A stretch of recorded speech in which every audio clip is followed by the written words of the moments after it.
Prabowo dan Jokowi ini yang reconcile. Mereka mau ngajak kabinetnya. Karena yang memang konkret dari rekonsiliasi itu adalah kabinet. Nah ini yang tadinya mau dijaga. Makanya kan calonnya di awal yang saya dengar itu desainnya Prabowo Puan. Tuh. Prabowo Puan. Siapa tuh Prabowo ide Puan. pertama? Pasti. Saya terus terang saya pernah mengusulkan Pak Jokowi sebagai wakil juga. Sebetulnya sukses loh. Karena catakannya ya. Karena juniornya sekarang. Sambil jalan, nama Gibran tidak masuk karena orang tahu umurnya tidak cukup. Iya. Lalu muncullah gerakan untuk melakukan judicial review. Ini kan nggak ada yang salah, nggak ada yang Iya, pernah nggak bilang ada yang salah. salah, sih, nggak ada Bang. yang Betul, salah. betul, nggak Kayak pernah. kita sensi aja sebenarnya. Tadi Jadi misalnya, maksudnya Bang Farid yang main di MK itu ada nakal-nakal dikit lah gitu loh. Tahu gitu gara-gara loh. orang seperti saya tidak dikasih jalan, akhirnya Gibran yang dapat Ya jalan. makanya. Ini yang menghalang-halangi saya juga jadi kapok sekarang ini. Lu sih ngelarang gua maju, akhirnya Gibran Makanya yang Gibran dapat. gitu kan. Rasain lu.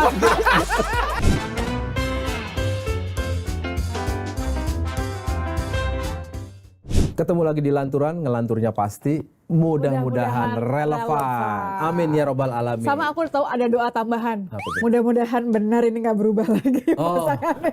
Hari ini kita kedatangan tamu yang selalu meledak-ledak dan selalu mengingatkan orang-orang yang mau maju ke kancah politik.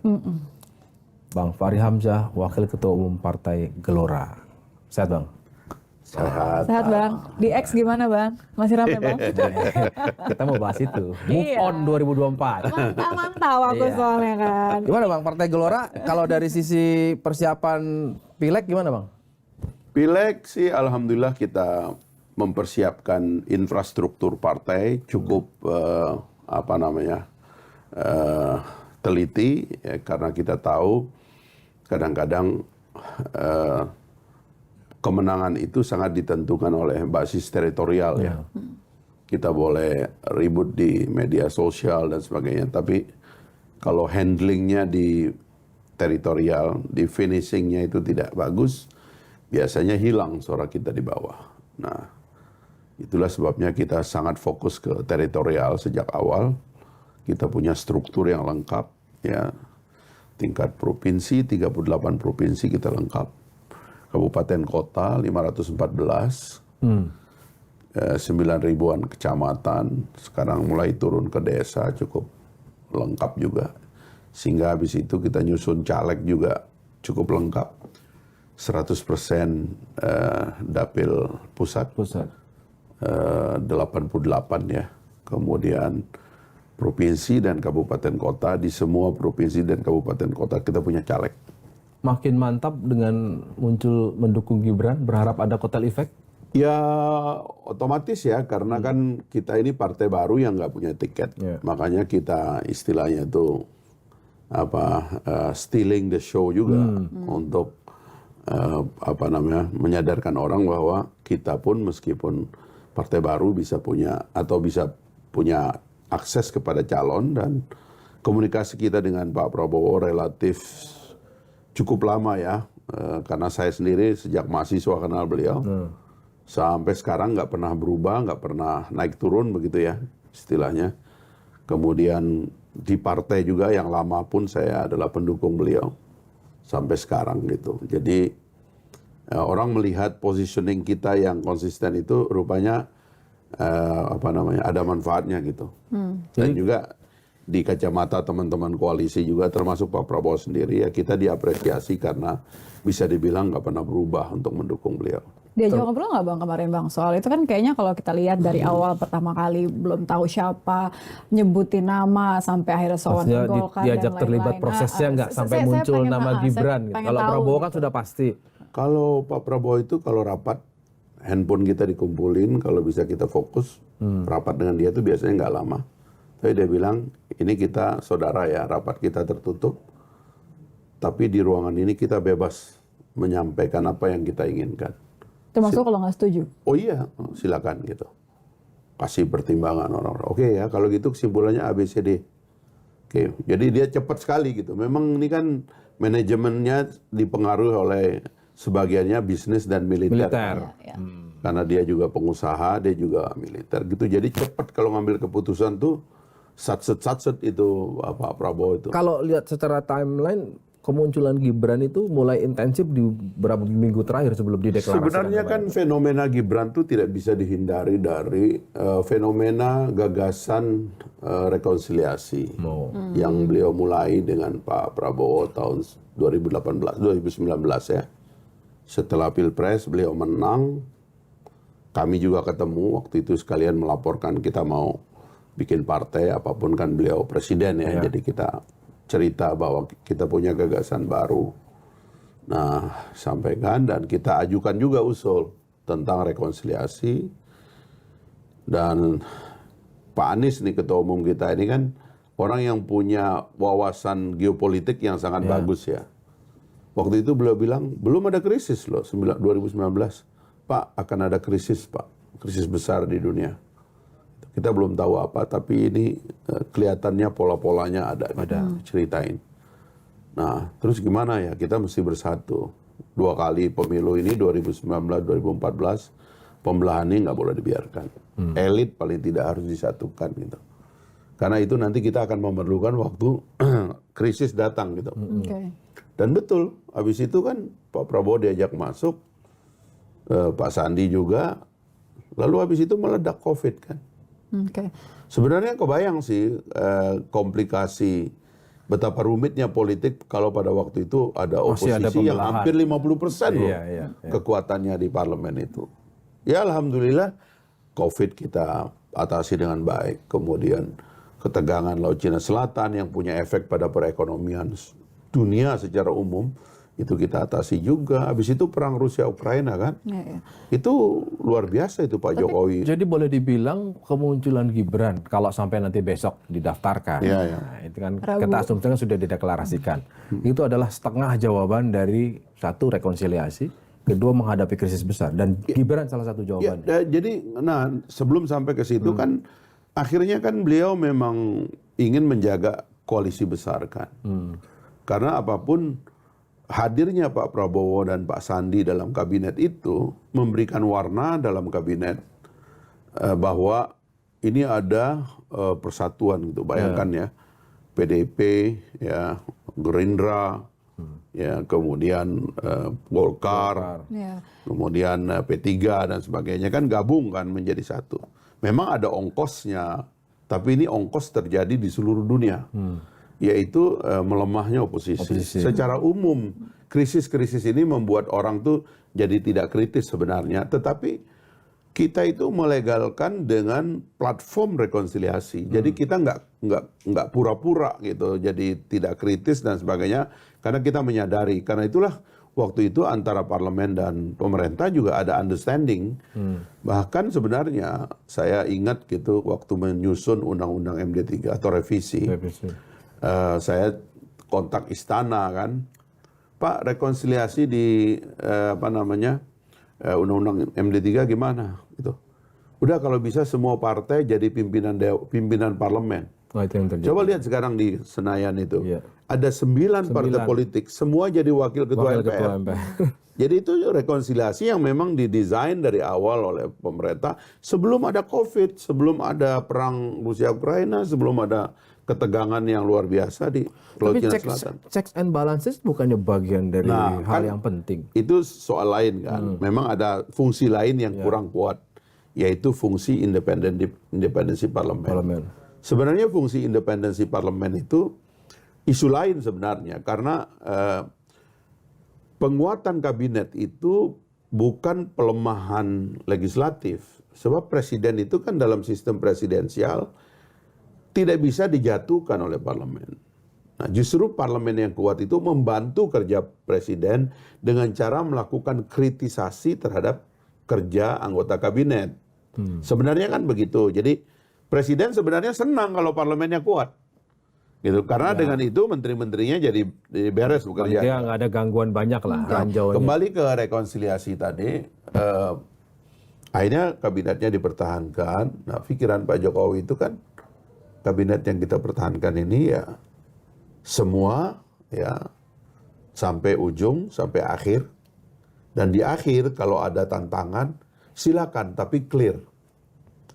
Karena tidak ada platform yang bisa membedakan antara yang di sana dengan yang di sini, kecuali bahwa mengkritisi apa yang sudah berjalan dengan sesuatu yang baru.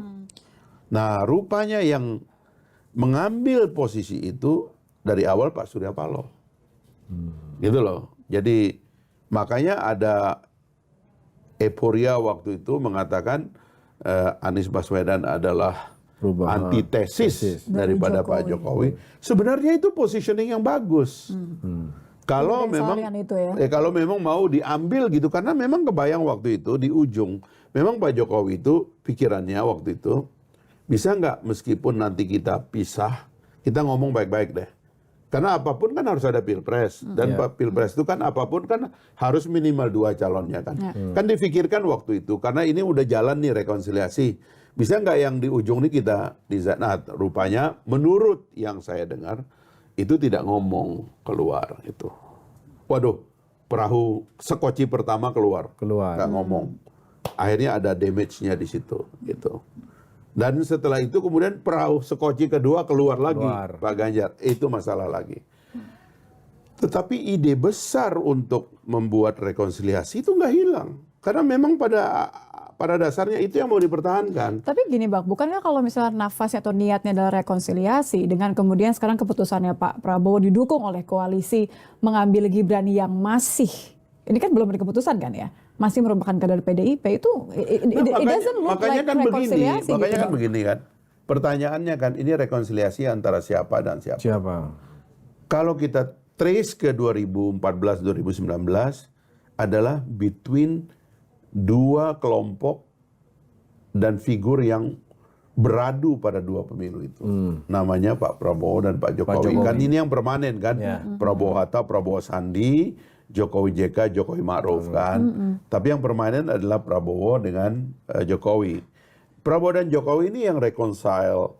Mereka mau ngajak kabinetnya. Karena yang memang simbol konkret dari rekonsiliasi itu adalah kabinet. Makanya harusnya kabinet itulah yang diopus oleh power baru gitu loh. Nah ini yang tadinya mau dijaga. Makanya kan calonnya di awal yang saya dengar itu desainnya Prabowo Puan. Awalnya itu. Prabowo Puan. Siapa tuh ide pertama?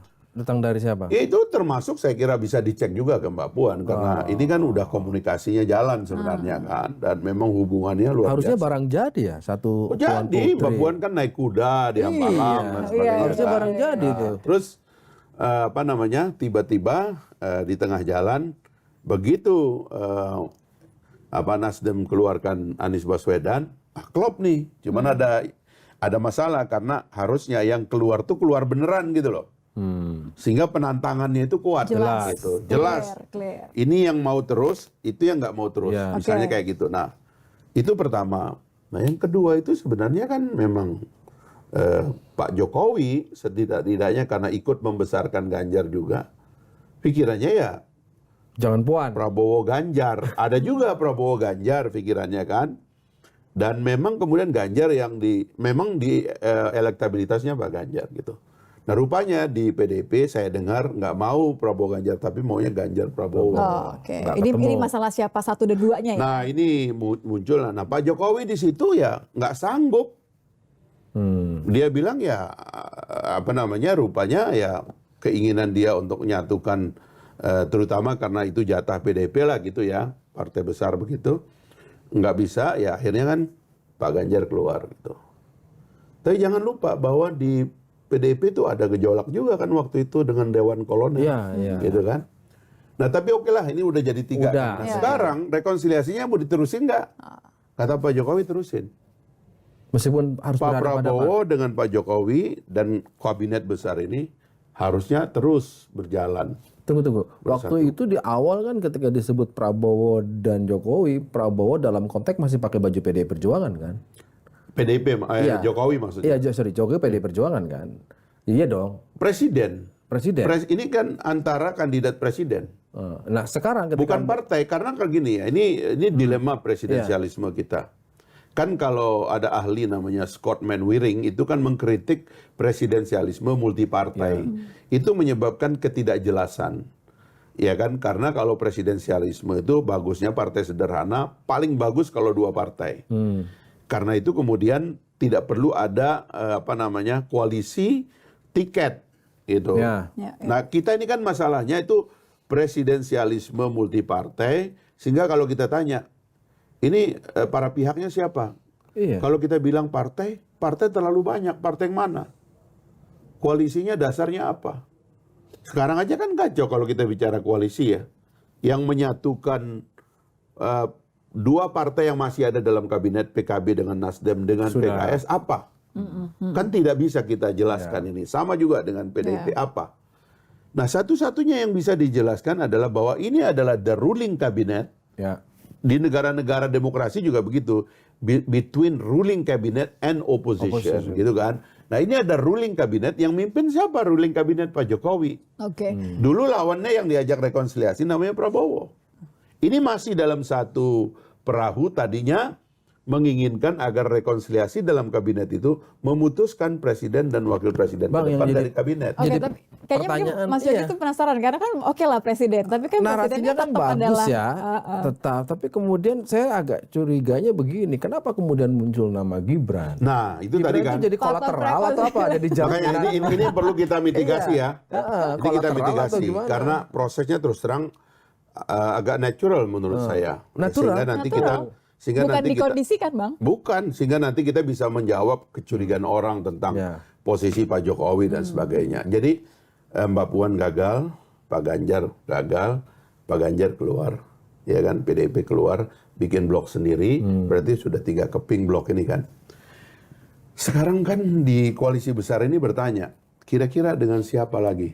Seorang yang merepresentasikan Prabowo dan seorang yang merepresentasikan Pak Jokowi. Atau kelompok Pak Jokowi yang menyetujui itu.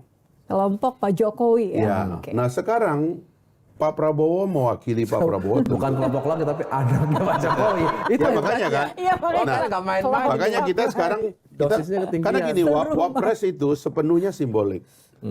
Ini juga argumen kuat yang nggak bisa dibantah juga. Di negara kita dengan sistem seperti ini, apa boleh buat, karena nomination by the elite sepenuhnya wakil presiden adalah simbolik. Ya, ya. Nah, sekarang karena simbol Puan nggak jadi, simbol Ganjar tidak jadi, ya ini yang merepresentasikan koalisi dengan Koalisi Pak Jokowi, besar tadi, yang Pak Jokowi rekonsiliasi. itu partainya PDP, akhirnya ya cari seseorang yang lebih merepresentasikan Pak Jokowi. Bukan lebih otentik. Nah, itu Anaknya dia. langsung gitu ya. Itu dia. Akhirnya. Semacam galon dan saset ini. Dan ini yang membuat Bang Fahri harus meralat tweetnya. 2019 kan Bang Fahri bilang sebaiknya Gibran janganlah masuk Itu kekuasaan. saya nggak akan ralat, saya nggak hapus itu tuh. Enggak. Gimana Karena penjelasannya? pada waktu itu pertama saya sendiri masih di DPR ya mau berakhir. Yang kedua Gibran belum masuk politik. Ya. Kan pilihan orang kan, kalau kita lihat kapan orang masuk politik dan tidak itu kan momennya kita nggak tahu. Politik kita ini kan tidak mengenal party ID, sehingga orang tuh masuk keluar dalam politik pindah partai itu dahsyat sekali. Bukannya waktu itu Bang Fahri konteksnya karena Gibran anak presiden, janganlah masuk ke sana. Makanya saya merusak mau reputasi. ceritakan itu, ya kan. Nah, sekarang pada waktu itu dia masih muda dan dikenal sebagai orang berusaha, ya kan. Baru menikah kalau nggak salah, belum punya anak. Pikiran saya ya sebaiknya tidak masuk politik. Karena angin yang menerpa Pak Jokowi waktu itu keras sekali. Kebetulan saya masih bersama teman-teman yang beroposisi dengan Pak Jokowi. Secara resmi ya, karena di DPR gitu ya. Daripada menambah beban Pak Jokowi, lebih baik dia jangan masuk situ. Tapi semua orang lain ya yang di sekitar Pak Jokowi mendukung Gibran. Oke, dia sudah masuk. Sekarang kan dia sudah membuat pilihan. Dan dia firm dengan pilihannya itu. Bedanya berarti apa, Bang? Muda, sama-sama masih muda. Oh, dia sekarang udah punya Anginnya 2 Pak anak. Jokowi masih angin kencang juga. Pertama dia gitu. sudah punya 2 anak. Dia sudah independen. Dia sudah jadi wali kota. Sorry, independennya nih? Ya keluarganya kan artinya kan. Keluarganya. Nggak kirain ada bocoran. Enggak kan, gitu, kan gini, karena nanti ini jatuhnya lalu kepada perdebatan, sama juga dengan apabila almarhum Pak Yaakob Utama dulu kita bilang anaknya jangan dulu lah ikut. Ya. Ini kan dinasti, definisi orang itu kan keluarga. Keluarga politik punya logika, keluarga bisnis punya logika. Ya, ya. Orang masuk politik itu pada dasarnya ya memang itu dunianya. Keluarga Bung Karno begitu, keluarganya Kennedy, keluarganya Clinton kalau di Amerika, keluarga Bush, keluarga Nehru di India, bahkan keluarga orang-orang lokal kita, keluarganya Ratu Atut, keluarganya Pak Haritano sekarang yang lagi disorot orang ya. Tapi itu kan pilihan keluarga, dan keluarga yang berbakti dalam politik bukan penjahat. Keluarga yang berbakti dalam politik itu pahlawan juga. Sebagaimana orang keluarga yang membangun bisnis atau keluarga yang membangun tradisi sebagai kiai, sebagai ulama, itu mulia semuanya. Kita juga jangan kemudian negatif kepada pilihan politik. Termasuk keluarganya Pak Jokowi mendorong Gibran juga bagian dari... Sama dengan keluarga Megawati mendorong Ibu Puan, dan sekarang anaknya Puan juga didorong menjadi caleg. Itu sama aja. Jadi jangan kita anggap orang jahat kalau sudah kayak begitu, enggak juga gitu loh. Hanya memang begini, yang dibaca oleh publik itu adalah proses satu menuju ke pencawapresan. Kenapa ada proses di MK misalnya yang Iya makanya, nah ini soal lain kan, kita bahas nanti soal MK. Itu kan artinya bagaimana bisa seperti yang disampaikan Bang Fahri bahwa ini logikanya logika satu untuk rekonsiliasi, logika untuk menyatukan, logika dan sebagainya. Padahal orang membaca sederhana, Gibran ini anak, kenapa harus anaknya gitu. Makanya sekarang kita terima nggak logika saya atau nalar yang berkembang bahwa memang ada rekonsiliasi, lalu ingin diteruskan, dicobakan dengan beberapa figur yang ada di dalam lingkungan kabinet dan partai politik yang ada, akhirnya gagal. Lalu di pembicaraan berikutnya koalisi besar ini, lalu siapa? Lalu muncul nama-nama orang kan. Si ini ditolak, si ini ditolak, si ini ditolak oleh partai ini menolak si ini dan sebagainya gitu. Termasuk Erick Thohir ditolak. Harus ada jalan keluar ya, Erick Thohir ditolak dan sebagainya. Harus ada jalan keluar kan? Sambil jalan nama Gibran tidak masuk karena orang tahu umurnya tidak cukup. Lalu muncullah gerakan untuk melakukan judicial review judicial review terhadap satu pasal di dalam undang-undang pemilu yang mengatakan bahwa umur itu di atas 40 tahun. 40 tahun ke atas. Ini nggak ada kaitannya dong, nggak ada kaitannya dengan ya itu tadi mempersiapkan secara terkait natural. Atau tidak terkait, tapi ini kan dinamika yang Bang Fahri itu bagian dari supaya gol. Terkait atau tidak terkait, terkait atau tidak terkait ya politik mesti terkait. Kan nggak mungkin tidak terkait. Maksudnya Nitya, gerakan untuk melakukan judicial review itu bagian dari perencanaan untuk menggolkan Gibran. Ya, maksud saya. Kita bisa akui, bisa juga tidak kita akui, tapi tidak mungkin tidak diakui. Tapi semua itu adalah, tapi itu itu dua proses yang legal. Masalahnya kan ini kan nggak ada yang salah, nggak ada yang pernah bilang salah sih, Bang. Betul. Kayak kita sensi aja sebenarnya. Itu poinnya. Nggak ada yang salah sebenarnya. Cuman ngomongin rasa Bang, rasa aja. Orang menjelaskan ke publik itu. Makanya kan masyarakat problem kita dengan politik kan begini ya. Itu yang saya bilang dilema peradaban. Politik itu sesuatu yang mulia. Memimpin orang, mesejahterakan orang, bersikap adil, dan itu bukan cuma sikap politik dalam demokrasi. Raja-raja juga begitu, raja yang adil. Raja yang bijaksana. Kenapa pakai diksi raja? Enggak, kalau kita zaman dulu. Oh, zaman dulu ya. Saya agak ini. Melesensi. Takutnya Pak Jokowi raja gitu loh. Bukan. Itu sensitif, Bang. Bahwa politik itu selalu ada dua sisi. Sisi keagungan, keunggulan, gagasan-gagasan besar di satu sisi. Tapi di sini kan ada sisi dirty dari politik. Bahkan saya sering mengatakan di mana-mana kan, kalau di dalam agama Islam itu Nabi itu adalah pemimpin juga, raja juga. Jadi dia mengajarkan hal-hal yang pengabdian, pengorbanan, ketaatan, peribadatan dan sebagainya. Tapi di sini ada perang, dan dua-duanya dilakoni bersama-sama. Sehingga dalam politik juga demikian kan, ada cita-cita Jadi dalam perspektif ini, dalam perspektif ini tadi misalnya. Jadi maksudnya Bang Farid yang main di MK itu ada nakal-nakal dikit lah, gitu loh. Ada nakal-nakal dikit, ada dirty dikit, Jadi, gitu loh. jadi ini ide rekonsiliasi dan seterusnya kan. Di sebelah kiri kan orang berpikir, masa ide doang? Karena harus diperjuangkan. Jadi adalah yang berjuang gitu loh. Terhubung langsung atau tidak, ya kan? Tapi itu adalah dinamika. Itu juga adalah semacam persetujuan orang. Misalnya anak muda dari Solo itu. Almas. Saya punya wali kota yang bagus, ya kan? Dia berkarir politik dari bawah, maksudnya itu dari wali kota. Ya memang anak presiden. Tapi saya merasa sebagai warga Solo, dia membuat saya lebih baik, lebih bahagia.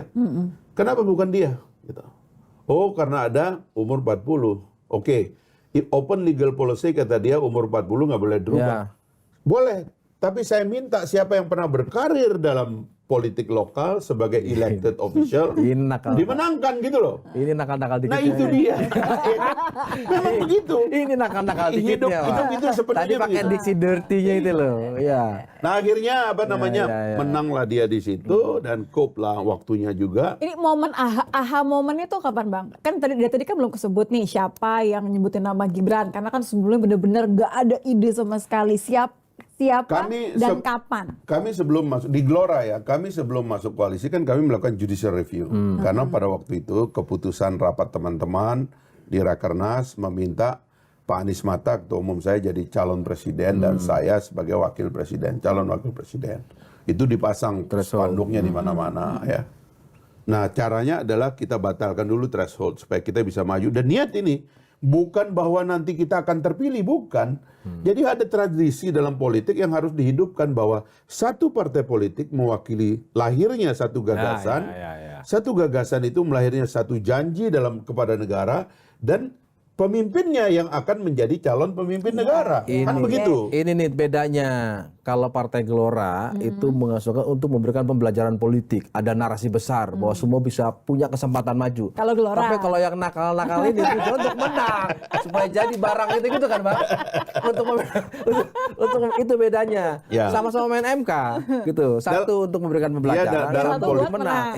Dalam perang itu juga kan ada tim kesehatan yang mengobati yang luka-luka. Inilah. Ada pembunuh di depan. Itu biasa itu.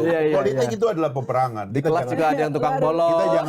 Kita jangan pura-pura tidak tahu. Ini mantap.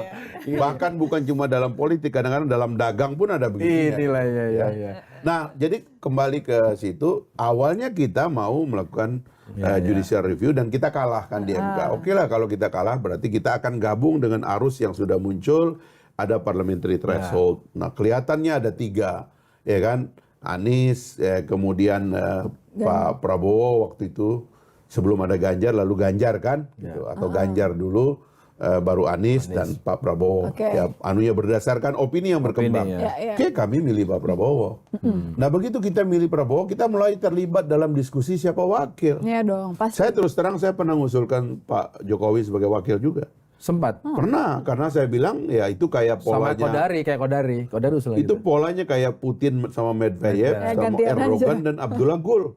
Ikan itu diputar seperti itu kan. Sempat mengusulkan Jokowi sebagai wakil. Sempat dalam diskusi. Sebetulnya sukses loh. Karena catakannya ya. Junior ya sekarang. Sebenarnya segaris Pak. Kalau di barat itu kan tinggal tampil kata JR di belakangnya. Ya. Informasi terakhir mau ubah akte katanya. Gibran Jokowi. Loh, kan usulan pertamanya mengusulkan Jokowi sebagai wakil. Sebenarnya idenya dari Bang Fahri. Jadi terinspirasi dari itu. Karena nggak mungkin agak nakal-nakal dikit di MK gitu kan.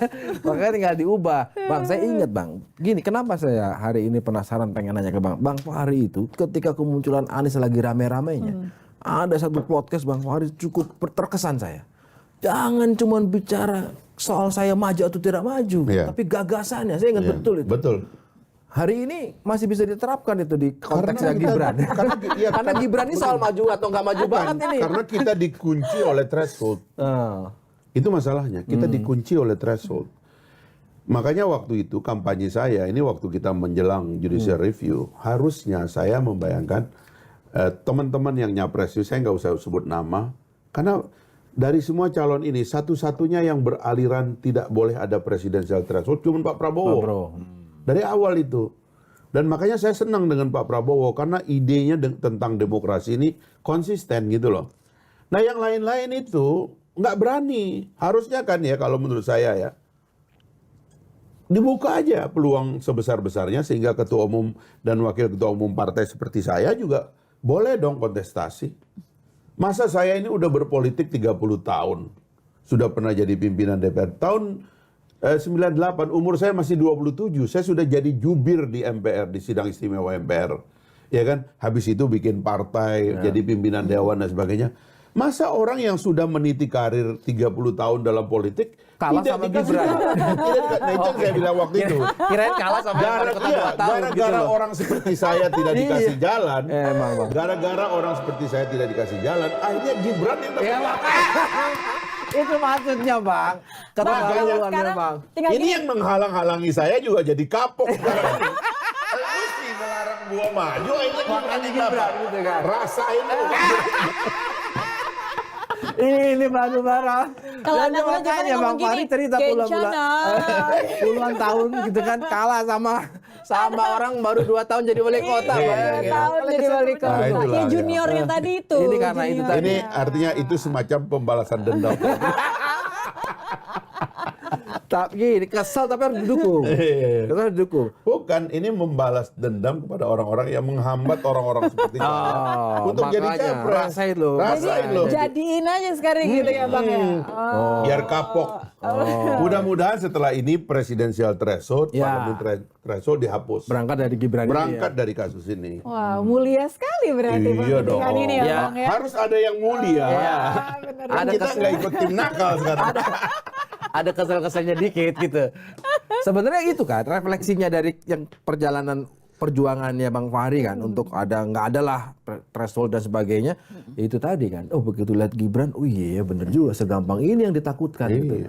Jadi betul ya Bang, bahwa Gibran itu memang nggak perlu proses-proses banyak. Yang penting dia punya backup politik yang saya dahsyat. mengatakan, Punya alasan mulia Iya. Mas Yogi, jangan gitu. jadi saya mengatakan begitu kita mengabaikan proses yang rasional dan dialektis ya argumentatif dalam kandidasi dalam pencalonan kita tolak, maka kita akan beralih kepada hal-hal yang simbolik. Maka semua yang muncul ini simbolik, bukan cuma Gibran yang simbolik. Di Anies Mohaimin juga ada simboliknya, di Pak Ganjar Mahfud juga ada simboliknya. Jadi kita menolak prosesi yang argumentatif, ya seperti tradisi di negara-negara demokrasi itu, ada primary dan sebagainya itu, kita tolak ini, akhirnya kita pindah ke kamar simbolik tadi. Akhirnya yang terpilih memang simbol. Jadi argumen besar tadi, ya, Kita masih bisa berharap dengan model-model simbol? kita harus merubahnya ke depan. Dan saya sendiri bicara dengan Pak Prabowo banyak hal yang harus dirubah. Termasuk hal-hal yang punya efek pada mahalnya biaya politik. Itu mesti kita ubah ke depan. Gak bisa lagi demokrasi kita yang baru ini memikul beban politik yang tinggi. Sebab itu akan mengundang pembiayaan yang di luar nalar, yang kalau tidak ditanggung oleh negara, itu akan ditanggung oleh uang-uang privat. Dan itu sebenarnya sebagian yang juga menyebabkan politik kita jadi tidak sehat. Karena terlalu banyak underground money yang masuk ke dalam politik ini gitu. Nah itu mesti kita perbaiki ke depan. Akuntabilitas pemilu kita itu salah satu ditentukan oleh kejelasan sumber biaya politik. Kalau yang mau maju 3 pasangan ini masih simbol, artinya baru bisa dijalankan setelah 2029. Karena kan ini Setelah terpilih, ya kan, ya apa modelnya kira-kira kalau pendekatannya Bang? kalau saya merupakan bagian dari koalisi pemerintahan dan insya Allah akan Misalnya jadi menang koalisi yang gitu ya? menang begitu, itu harus kita tata. Misalnya apa? Memulai dengan mengajak yang 2? Sebenarnya dulu saya mau mengharapkan ini kepada Pak Mahfud MD sebagai Menko Polkam, harusnya penataan sistem itu dipropos kepada Presiden agar 2024 ini tidak seperti ini. Tapi sepertinya tidak ada desain untuk mempropos perbaikan sistem pemilu yang punya efek pada pembiayaan, punya efek kepada pemberantasan korupsi nanti itu tidak dipikirkan, tidak dipropos gitu ya. Mungkin kalau jadi wapres bisa Bang nanti Bang. Ya sama aja bahkan Simbol. menurut saya Wapres itu kan simbolik ya. Satu. Yang kedua tuh Wapres itu kan sebenarnya nggak ada kekuatannya, lebih kuat menteri daripada Wapres. Bang, jadi kalau orang Lebih kuat menteri jadi Bang, daripada ada yang wapres. bilang begini bang, kalau emang betul Prabowo Gibran ini jadi barang ya, bisa didaftarkan. Udahlah, insya Allah 99% Ya. mendaftarkan. Ini kan ada yang bilang bahwa ini bentuk lain dari keinginan Jokowi untuk 3 periode yang ditolak, perpanjangan 2 tahun ditolak, sekarang terjemahannya ya dengan menempatkan Gibran. Sependek itu penjelasan. Setahu saya Pak Jokowi tidak pernah menyampaikan, karena terus terang ya, saya nggak tahu, saya bukan orang Jawa ya, tapi ada kali 3-4 kali kita ketemu dengan Pak Jokowi, 3 lah ya, dengan Pak Jokowi menggali keinginannya tentang rumor di luar tentang 3 periode dan sebagainya itu, termasuk perpanjang itu kita nggak pernah mendapatkan jawaban dari beliau. Dalam pengertian dia bilang itu mustahil, dia bilang begitu. Dia pernah bilang begini, itu hanya mungkin kalau perang ini masuk ke kita. Perpanjangan. Saya kira itu masuk darurat, akal ya. pakai Ya itu pendekatan artinya darurat kan. Jadi terus terang itu kita gali. Makanya kan saya nggak pernah kan menyetujui gagasan perpanjangan atau 3 periode, nggak pernah. Coba lihat pernyataan saya. Karena saya ngomong dengan Pak Jokowi nggak ada. Itu hanya mungkin kalau ada perang. Dan memang perangnya ada, Situasi udah darurat, mendekat ya kan? nih ya. Dulu cuma 1 perang, sekarang kan 2 perang. Iya. Ini kalau Taiwan ini krisis, itu perang bisa turun ke kita loh.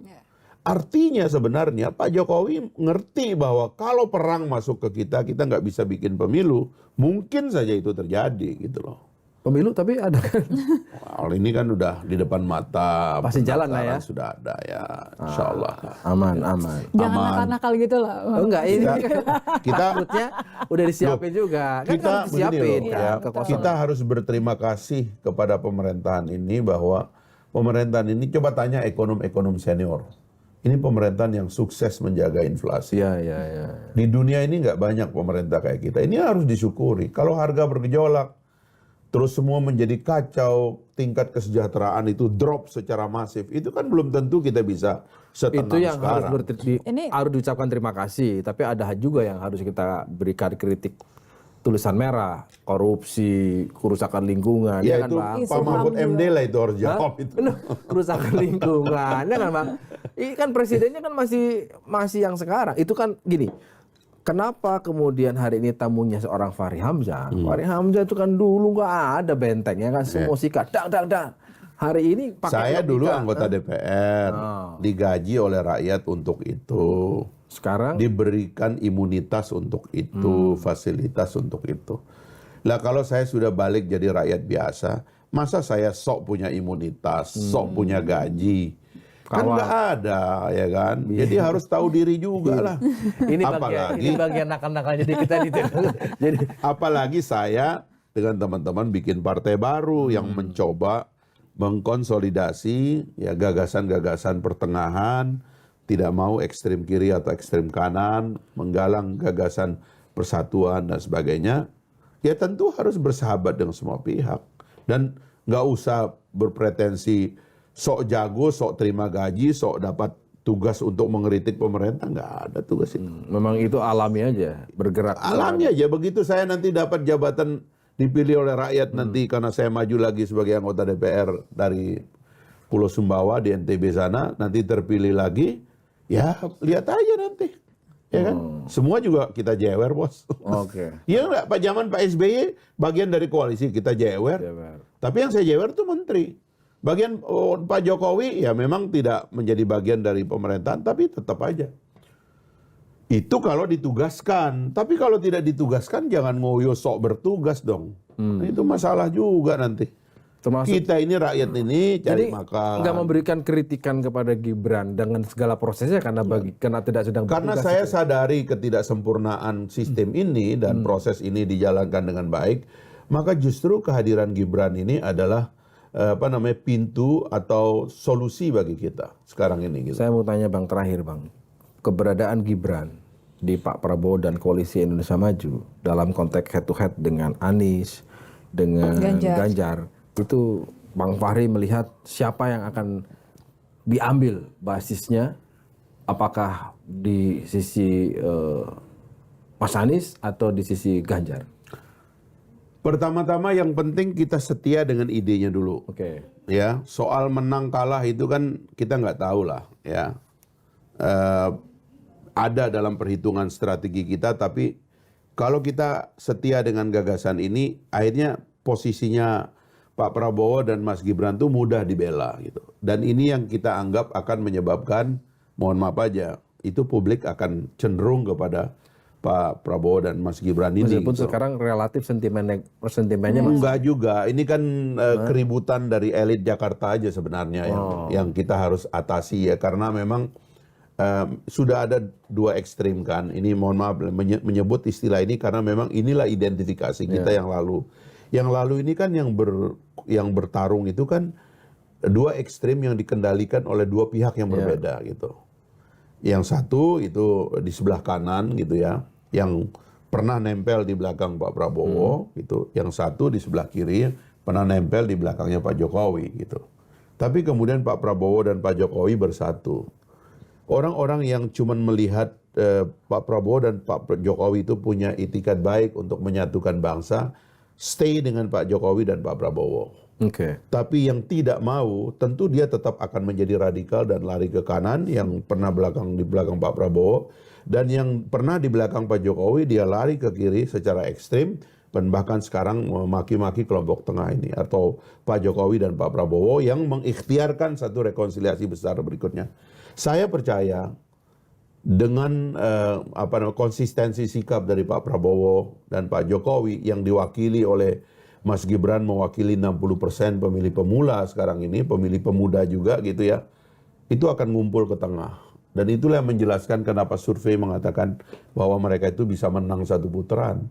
Karena itu tadi, kelihatannya orang-orang akan lebih memilih di tengah, tidak konflik kiri dan kanan, ya ini rekonsiliatif.